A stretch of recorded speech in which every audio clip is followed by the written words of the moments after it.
بسم اللہ الرحمن الرحیم۔ السلام علیکم دوستوں، میں اسلامک ہسٹری لورز، کیسے ہیں آپ سب؟ امید کرتا ہوں سب خیریت سے ہوں گے۔ تو آج کی عرب کے حالات کی چیپٹر کی جو لاسٹ ہماری ویڈیو ہے وہ ہے ظہور اسلام کے وقت عالمگیر جاہلیت پر ایک نظر ڈالیں گے، اور جو دو تین بڑی بڑی طاقتیں تھیں اس وقت ان کی طریقہ کار پہ آج کی ویڈیو میں ہم مفصل طور پہ نظر ڈالیں گے۔ اور اس کے بعد حضور صلی اللہ علیہ وسلم کی ابتدائی زندگی سے ریلیٹڈ ویڈیوز کا آغاز ہوگا۔ تو یہ اس سلسلے کی ایک لاسٹ ویڈیو ہے۔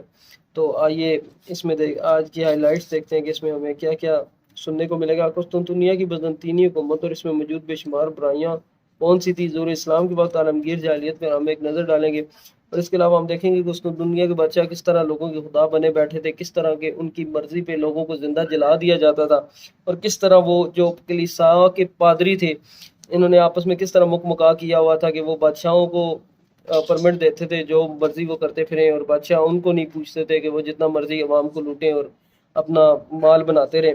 اور اس کے بعد ایران کی ساسانی حکومت کے بارے میں ہم بات کریں گے، اور اس کے بعد آپ کو بتاؤں گا کہ ساسانی جو بادشاہ تھا اس کا تاج کتنا وزنی تھا کہ وہ سر پہ نہیں باندھتا تھا بلکہ پہنتا تھا، بلکہ وہ دیوار کے ساتھ لٹکا ہوتا تھا، کیونکہ اگر وہ ویسے اس کا وزن وہ برداشت نہیں کر سکتا تو مر سکتا تھا، اتنا وہ وزنی تھا۔ نوشروان جو بادشاہ تھا ایرانی، وہ کس وجہ سے شہرت کی بلندیوں پہ پہنچا، اور اہل ایران کے پاس کتنے خداؤں کا تصور تھا، اور اس کے علاوہ جو ساسانی حکومت میں جو برائیاں موجود تھیں اور وہ کس طرح وہ بھی عوام الناس کے خدا بنے ہوئے تھے اور سیاہ و سفید کے مالک تھے اور ان کو کوئی پوچھنے والا نہیں تھا۔ تو آئیے کوئی بغیر وقت کوئی ضائع کیے شروع کرتے ہیں۔ شروع کرنے سے پہلے ایز یوزول سب سے ریکویسٹ ہے کہ اس چینل کو سبسکرائب کریں، ویڈیو کو لائک اینڈ شیئر کریں ثواب کی نیت سے، کیونکہ یہ ہماری جو ہے عرب کے حالات سے ریلیٹڈ یہ لاسٹ ویڈیو ہے۔ کل سے ہم ابتدائی زندگی سے ریلیٹڈ ویڈیو شروع کریں گے۔ تو میں تو کہتا ہوں فضول چینل دیکھنے سے کوئی پروگریسو چینل دیکھ لینا بہتر۔ اپنے بچوں کو یہ بتائیں، کیونکہ ہمیں ایز اے مسلم اپنے ہسٹری آف اسلام کو پتہ ہونا چاہیے۔ تو مجھ سے نہیں سننی تو کسی اور سے سن لیں، لیکن پلیز یہ ہمارا بالکل بنیادی ہے ایک کہ ہمیں اپنی ہسٹری کے بارے میں پتہ ہونا چاہیے۔ تو آئیے بغیر کوئی وقت ضائع کیے شروع کرتے ہیں۔ ظہور اسلام کے وقت عالمگیر جاہلیت پر ایک نظر۔ حضور صلی اللہ علیہ وسلم کی تشریف آوری کے وقت سرزمین عرب تین بڑی حکومتوں کے درمیان ایک آزاد ریاست یعنی بفر سٹیٹ تھی۔ دو بڑی حکومتیں بے خدا و مشرکانہ تہذیبوں کی علمبردار تھیں۔ دونوں میں ایک شہنشاہ خدا بن کر اس انسانوں پر مسلط تھا، اور فوجی امراء اور مذہبی پیروکار اپنے معاشی مفادات کی خاطر ان کے محمود و معاون تھے۔ البتہ تیسری حکومت شاہ، جس کے بارے میں جدید تحقیق یہ ہے کہ اس کا مرکز سوڈان کی سرزمین تھا، عیسائی ہونے کے باوجود ایک حق پسند بادشاہ نجاشی کے زیر حکومت تھی۔ دو بڑی حکومتیں ایران اور روم ایک دوسرے کی رقیب تھی، اور عراق ان کے درمیان حائل تھا۔ ان دونوں حکومتوں کا مختلف تعارف ذیل میں دیا جا رہا ہے۔ آپ نے سوال کی طرف دھیان نہیں دینا، کیونکہ میری بیٹی ساتھ آپ کو طریقہ اسلام پڑھانے کی کوشش کر رہی ہے۔ اچھا قسطنطنیہ کی بزنطینی حکومت۔ بزنطینی حکومت ایک متلقل عنان شہنشاہیت تھی جس کے گرد تربیت یافتہ نوکر شاہی نے گھیرا ڈال رکھا تھا۔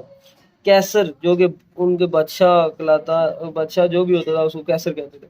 کیسر کلی اختیارات کا مالک تھا، وہ چاہتا تو چشم زدن میں کسی شخص کی گردن تن سے جدا کرا دیتا۔ اس کی ناراضگی کے نتیجے کے طور پر بہت سے لوگ زندہ آگ میں جلا دیے جاتے، ان کے اعضاء کٹوا کر انہیں قتل کر دیا جاتا۔ وہ اس چیز کا مدعی تھا کہ وہ خدا کی طرف سے حکمران ہے اور اس کی رعایا اس کے سامنے سجدہ کرتی۔ اس کے ان تمام اختیارات کو کلیسا کی طرف سے سند جواز حاصل تھی۔ بزنطینی حکومت کی تاریخ انتشار و خانہ جنگی کی ایک لمبی تاریخ ہے۔ 1000 سال کے عرصے میں اس ریاست میں 65 مرتبہ انقلاب آئے اور کم و بیش 60 بادشاہ مقتول ہوئے، جس میں سے 3 بادشاہ نے خودکشی کی۔ مضبوط آمریت کے نیچے کچلے ہوئے عوام کسی بھی سیاسی طلع آزما کے ساتھ مل کر بغاوت کر دیتے، اور بسا اوقات یہ بغاوت کامیاب ہو جاتی۔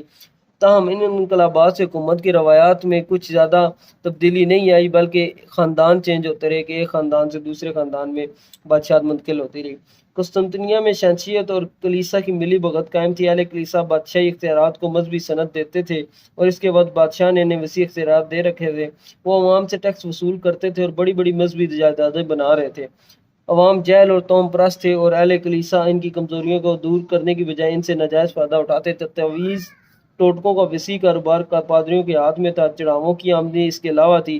نوبت یہاں تک پہنچ چکی تھی کہ جب قیصر ہرقل کو خسرو پرویز شاہ ایران کا مقابلہ کرنے کے لیے پیسے کی ضرورت پڑی تو اس نے کلیسا سے قرض کی درخواست کی، اور قسطنطنیہ کی لارڈ پادری نے سود پہ قرض دے دیا، جس سے فوج سے بھرتی کر کے قیصر نے کسرا یعنی ایرانی بادشاہ تھا وہ کسرا کھلاتا تھا، اور یہ جو قسطنطنیہ کی بزنطینی حکومت کے اس کے بادشاہ کو کیسر کہتے ہیں۔ تو کیسر نے کسرا یعنی قسطنطنیہ والوں نے ایران کا مقابلہ کیا۔ بزنطینی دور میں عوام اور خواص کے درمیان بہت فاصلہ تھا۔ کیسر کو اتنا بلند خیال کیا جاتا کہ عام آدمی اس کی زیارت تک نہ کر سکتا تھا۔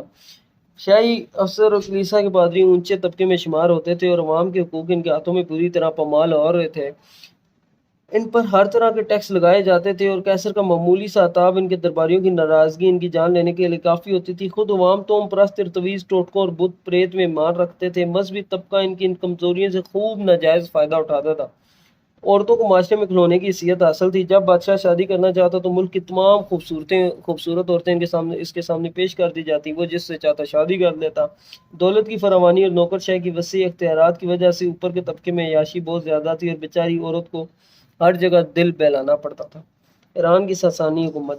اس دور کی دوسری بڑی طاقت ایران کی ساسانی حکومت تھی، جس کا بانی ارد شیر تھا اور اس خاندان کے مشہور بادشاہ شاپور اول، شاپور ثانی، بیرام، گور نوشروان اور خسرو پرویز تھے۔ اس حکومت کی بزنطینی حکومت سے مسلسل لڑائی رہتی تھی۔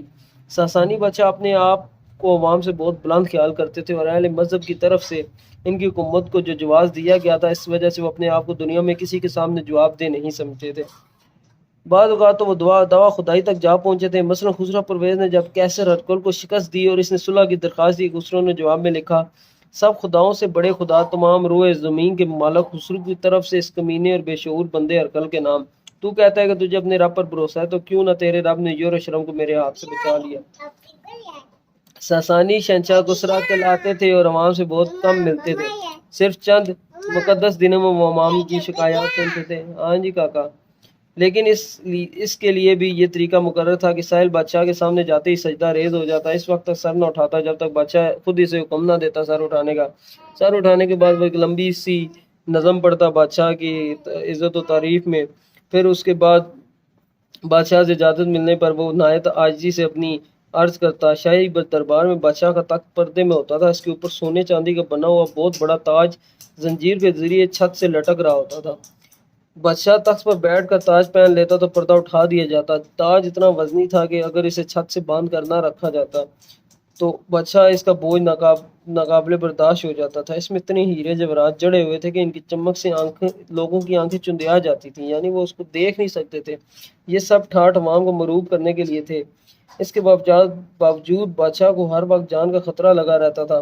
چنانچہ بادشاہ کے سونے کے لیے کم و بیش 40 کمروں میں بستر لگایا جاتا اور کسی کو پتہ نہیں ہوتا تھا ان 40 کمروں میں بادشاہ کہاں پہ سویا ہے۔ اور اس کے علاوہ جب بادشاہ شکار کرنے کے لیے نکلتا تو کافی بڑی تعداد میں جو محافظ اور فوج اس کے ساتھ ہوتی جو اس کو ارد گرد گھیرے رکھتی تاکہ کوئی باہر سے حملہ کر کے اس کو مار نہ ڈالے۔ ایران کی شہنشاہی ابھی بزنطینی حکومت کی طرح نوکر شہری مذہبی پیشواؤں کے بل بوتے پر چلتی تھی۔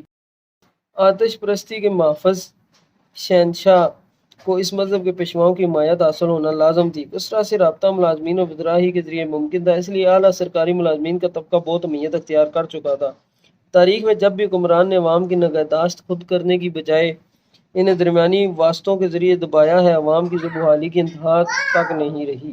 چنانچہ اہل ایران بھی شہنشاہیت نوکر شاہی کے مذہبی پیشواؤں کے ہاتھوں پوری طرح تنگ تھے اور انتہائی مظلومیت کی زندگی بسر کر رہے تھے۔